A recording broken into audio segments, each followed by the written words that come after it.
rámci kapitalistickej logiky, kedy akože muž investuje nejaké svoje prostriedky do ženy a žena by sa mu akože za to mala nejako odvďačiť a podobné sračky, čo je vlastne súčasť aj veškerého fungovania spoločnosti tak celkovo v tom, že tu existuje taká paradigma ohľadne toho, že ženské pokolenie je niečo dlžné mužskému a že stále ho nejakým spôsobom dobieha a podobné pičoviny.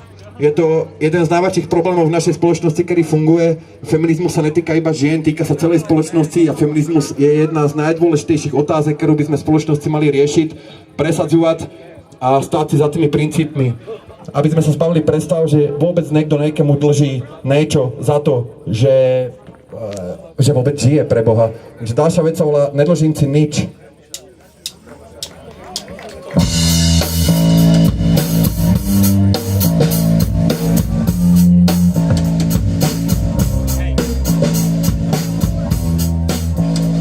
Sekundu, nefunguje gitara.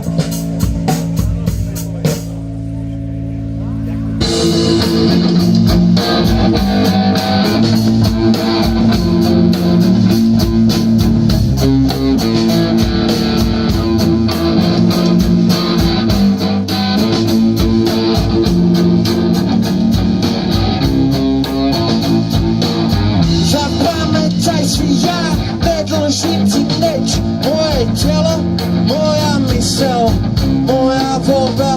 Za tvoj opätovaný čas ja nedlžím ti nič. Čakáš niečo?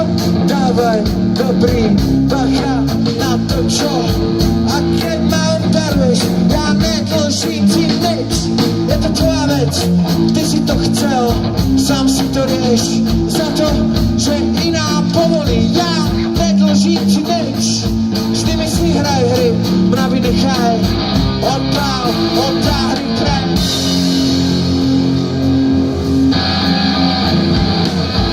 Zapamätaj si, ja nedlžím ti nič.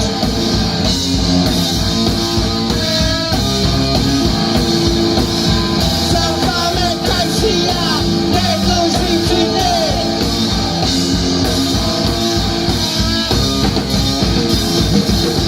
Jak prekonám dojem, že moja bezprostrednosť je kokotnosť a provokácia. Jak bojovať proti ignoranstvu, jak bojovať proti bludom. Jak blbý musí človek byť, aby veril, že ľudské telo je bežné, legitímnym predmetom výmeného obchodu.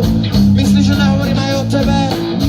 Jak prekonám dojem, že moja bezprostrednosť je kokotnosť a provokácia. Jak bojovať proti ignoranstvu, jak bojovať proti bludom. Jak blbý musí človek byť, aby veril, že ľudské telo je bežné, legitímnym predmetom